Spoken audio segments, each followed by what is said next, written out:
ኑሃሚንና ናሆም እጅግ በጣም በሚገርም ሁኔታ ከባድ ችግርና ያልጠበቁት ነገር አጋጠማቸው።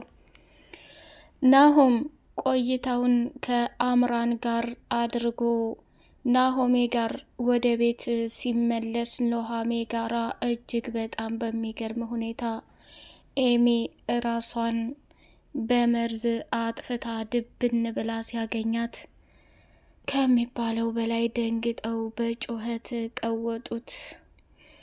አቶ ለይኩንና ወይዘሮ ዝናሽ እንዲሁም ደግሞ ናሆም ከሚባለው በላይ በሐዘን ተንገበገቡ።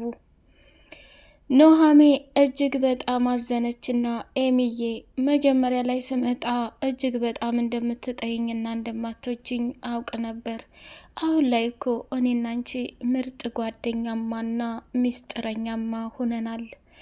በደስታዬ ቀን እንኳ ሳጠገቤ ሳትሆኚ እንዴት ታመልጭኛለሽ? ይሄ በጣም ስህተትና ነውር ነው እያለች ቀወጠችው። ናሆም እንግዲህ ቀጥታ ወደ አምራን ጋር ከመሄዱ በፊት ኤሚ ላይ የተላከውን ሜሴጅ ኤርሚያስ እውነታውን ልንገርሽ ኤሚ፣ የዳግምን አባት የገደለውን ሰው ለናሆም እናገራለሁኝ የሚል ቴክስት ነበር ያስቀመጠውና ከዛ እህቱን ሴት አድርጎ ስሚ፣ ከኔ የደበቅሽ ነገር ምንድን ነው? አንቺ ስልክ ላይ ኤርሚያስ የላከው ቴክስት ምንድን ነው ብሎ ሲያጨናንቃት ናሆምም በጣም ራሱን መቆጣጠር ስላቃተው እጅጉን በጣም ደንግጦ ነበረ። ናሆም ኤርሚያስን ዛሬም እያመንከው ባልሆነ ኤርሚያስና አምራን የእኛን ቤት ከመበጥበጥና የእኛን ቤት ከማበላሸት መቼ ዘለው ያውቃሉ? ስለዚህ አሁን እነሱን እንዴት ልታምናቸው ትችላለህ? ይሄ በጣም ስህተት ነው። ኤርሚያስ ደግሞ በተደጋጋሚ በእኛ ቤት ስለሚቀና ሁል ጊዜ የሌለ ነገር እየፈጠረ የሚያሳብድ አደገኛ ሰው ነው። ስሚ፣ የዳግምን አባት ማን እንደገደለው ታውቂያለሽ? እውነቴን ነው የምልሽ ኤሚ፣ የሚወድሽን ያክል ነው ምጠላሽ። እውነቱን የማትናገሪ ከሆነ ለእኔ ደብቀሽ ከሆነ ከባድ ስቃይ ውስጥ ነው የማስገባሽ ብሎ ናሆም እየበረረ ወደ አምራን ዘንድ ሲሄድ አምራንም ደግሞ በጣም በሚገርም ሁኔታ በመጠጥ ተቃጥላ እየጠጣች ያሳለፈችውን የህይወት ታሪኳን በሙሉ ለናሆም ዘረዘረችለት።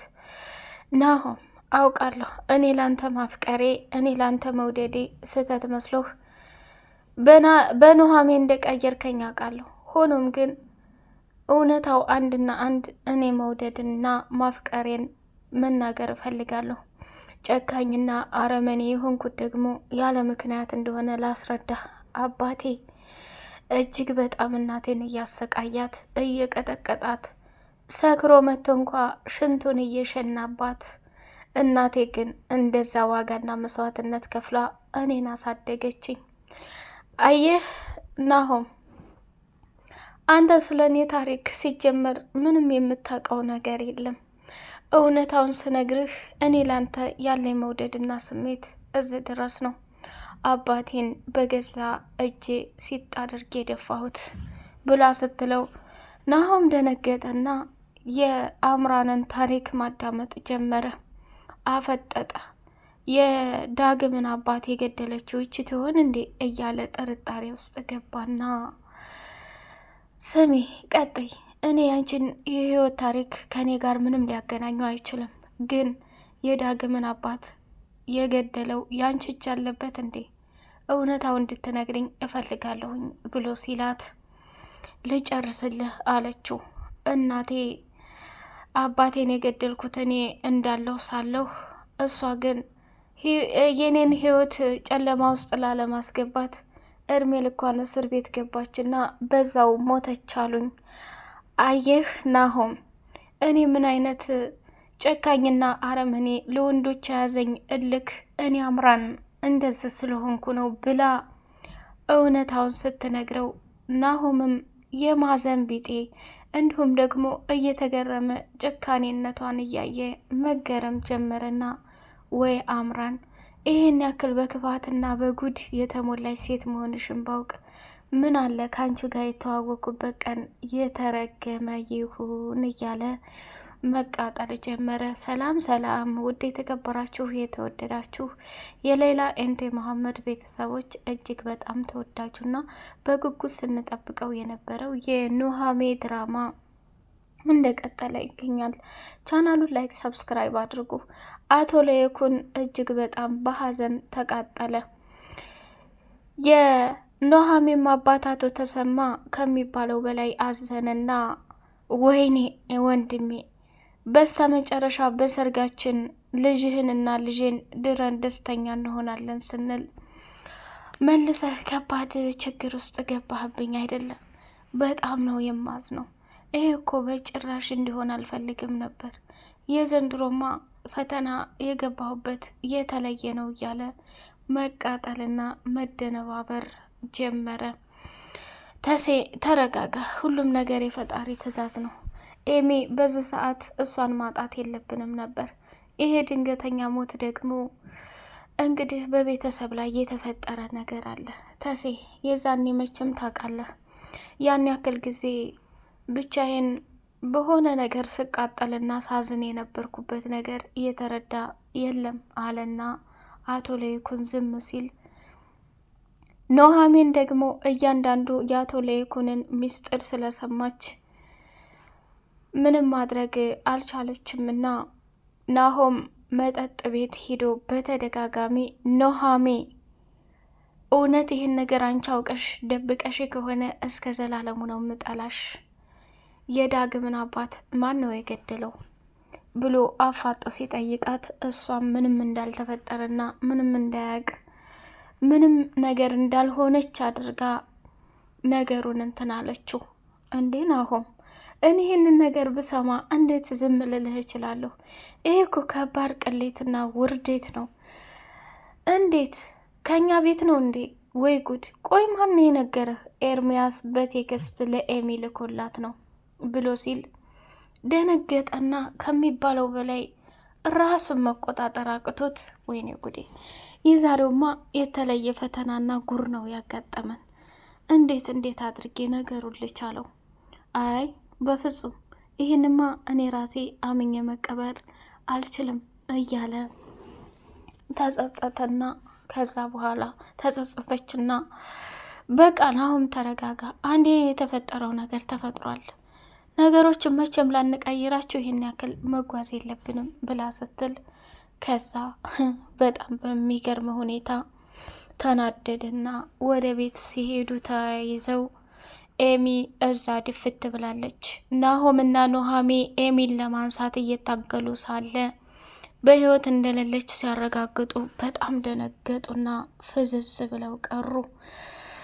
ኑሃሜ ወደ ቤቷ መጣችና አያቷን እናናዬ፣ እኔ በህይወቴ ናሆምን ትልቅ የደበኩት ሚስጥር ያለ ይመስለኛል፣ ውስጤን እየጎዳሁት ነው፣ በጣም ነው እያዘንኩ ያለሁት አለቻት። ቆይ ምን ሆነሻል? እኔ እንጃ ለናሆም ምን ነገር የሌለበትን ነገር ውስጤ እያወቀ ከሌላ ሰው ሰምቶ ምንም እንዳላየሁኝና እንዳልሰማሁኝ ሁኜ ሳስመስል ቆየሁ አለቻት። ኑሃሜ ለትዳሩ ትልቁ በሽታ ግልጽ አለመሆን ነው። አንቺ ደግሞ ያወቅሽውን ነገር እና የሰማሽውን ነገር ቀስ ብለሽ ማስረዳት ነበረብሽ። አሁን ላይ ይሄንን ነገር እንደዚህ ብለሽ ራሱን ከጎዳሹ በኋላ እንዴት በኋላ ከሌላ ሰው ቢሰማ እኔ ሰምቼ ነበር ምናምን ብለሽ ልታሳምኙ ነው እንዴ? ይሄ ከባድ ስህተት ነው። እንዴና ናዬ የእኔ ችግርና መከራ ባላለቀ ቁጥር እድሜ ልክ መሳቀቅ የለብኝም፣ ደከመኝ አለቻት። ተረጋጊ የኔ ልጅ፣ አሁን በደስታችሁ ቀን እየደረሰ ናሆምን በፍጹም ይህን ያህል መደበቅ የለብሽም ነበረ ብላ አለቻት። ኑሃሜ ደብቃ የነበረችው ሚስጥር ለአባቷ ተሰማ። አባዬ ዛሬ በህይወቴ ስለ ለይኩን ትልቅ ነገር የምነግርህ ነገር አለ ብላ ስትለው፣ ወንድሜ ምን ሆነ ምን አገኘው ብለው ሲያፋጥጣት፣ ኑሃሜም ደግሞ አባዬ በፈጠረህ ይህን ሚስጥር ለማንም እንዳትናገር፣ አቶ ለይኩን ከባድ ስህተት ሰርተዋል ብላ ስትል ወንድሜ ምን ሆነ? እውነቱን ካልነገርሽኝ አሁን ነው የማዝነው ብሎ ሲል አይደለም አባዬ፣ በእንደዛ አይነት ስሜቱ ነህ እኮ የምትቀይረውና የምትለውጠው ነገር የለም። አቶ ለይኩን የሰው ነፍስ አጥፍተዋል ብላ ስትለው ደነገጠና የሚገባበት ግራ ገባው። ለካ ወንድሜ ያን ያክል ጊዜ ክፍል ዘግቶ ሲጸጸትና ሲቃጠል የነበረው ይሄ ስህተት ነው አይደል? አዎ የዳግምን አባት የገደለው እሱ መሆኑ ሬሳውን ጫካ ላይ መጣሉን ከዛች ከዝናሽ ጋር ነው ያደረጉት ብላ ስትለው ያች አረመኔ ውሻ ሴትዮ ድሮም ቢሆን በአንቺ ተጫወተችብሽ። አሁንም ደህና ሰው መስላ ወንድሜን ስትጫወትበት በፍጹም ማየት አልፈልግም። ኑሃሜ ለይኩን እኮ የአይኔ ብሌን ነው። በችግሬና በታመምኩ ጊዜ ማንም በሌለ ጊዜ ከጎኔ ሆኖ መስዋዕትነት ከፍሎ ዛሬ ላይ እንዲህ ትዳሬም ተመልሶ ሁላችንም አንድ ላይ እንድንሆን ብዙ ዋጋና መስዋዕትነት ከፍሏል እያለ ተንሰፈሰፈ። ኑሃሜም አባዬ እንዳታሳፍረኝ፣ ይህን ሚስጥር ዳግመህ ለራስህ እንዳትናገር፣ ሰው ቢሰማ ከባድ ችግር ነው የሚፈጠረው። አሁን ይህንን ናሆምም አልሰማም። ቆየኔ ልጅ የተፈጠረ ነገር አለ እንዴ? እና ታዲያ አንቺን ያስጨነቀሽ ይሄ ብቻ ነው እንዴ ብሎ ሲላት፣ አባዬ እኔ እኮ ለናሆም ይህን ነገር ስላልነገርኩት ይርቀኛል። እኔ ደግሞ ታውቃለህ የዘላለም ህልሜና ፍላጎቴ ናሆምን የግሌ አድርጌ ትዳር መስርቼ መኖር ነው ብላ አለችው። አቶ ተሰሚም ደግሞ ተረጋጊ የኔ ልጅ፣ እኔ እያለሁ ማንም የምትወጂውን ሰው ሊያሳጣሽ አይችልም። ያ ኤርሚያስና ያቺ አምራን የሚባሉ ሰዎች ከዚህ ከቤት ግን መቼ ነው የሚላቀቁት? ወይኔ ወንድሜ አንተ አሁን በዚህ መካከል ስቃይ መግባት የለብህም፣ ከጎንህ መሆን አለብኛልና የኑሃሜን አባት ወሰነ ማለት ነው።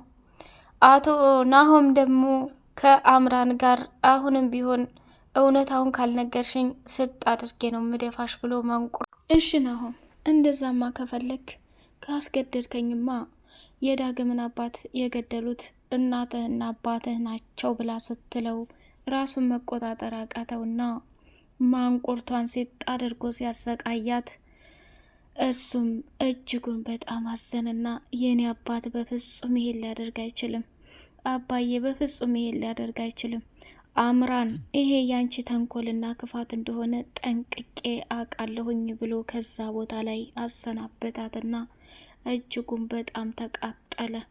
እሷም ደግሞ የደበቀችው ሚሞሪ አወጣችና ይሄ ሌላኛው ታሪክ ነው። ናሆም ሁላችሁም እኔን ተጫውታችሁብኛል። ከእናትህ ጀምሮ እያንዳንዱ ብድሬን ያልከፈልኩኝ እንደሆነ እድሜ ልካችሁን የምታለቅሱበት ሚስጥር እበትነዋለሁኝ ብላ ፎከረች ማለት ነው። ኑሃሜን ስለ ናሆም እጅግ በጣም ተጨንቃ የምታደርገው ነገር ግራ ገብቷታል። ውድ የተከበራቸው የሌላና የመሐመድ ቤተሰቦች በቀጣይ ፓርት እስከምንገናኝ ሰላም አለይኩም ወራህመቱላሂ ወበረካቱ።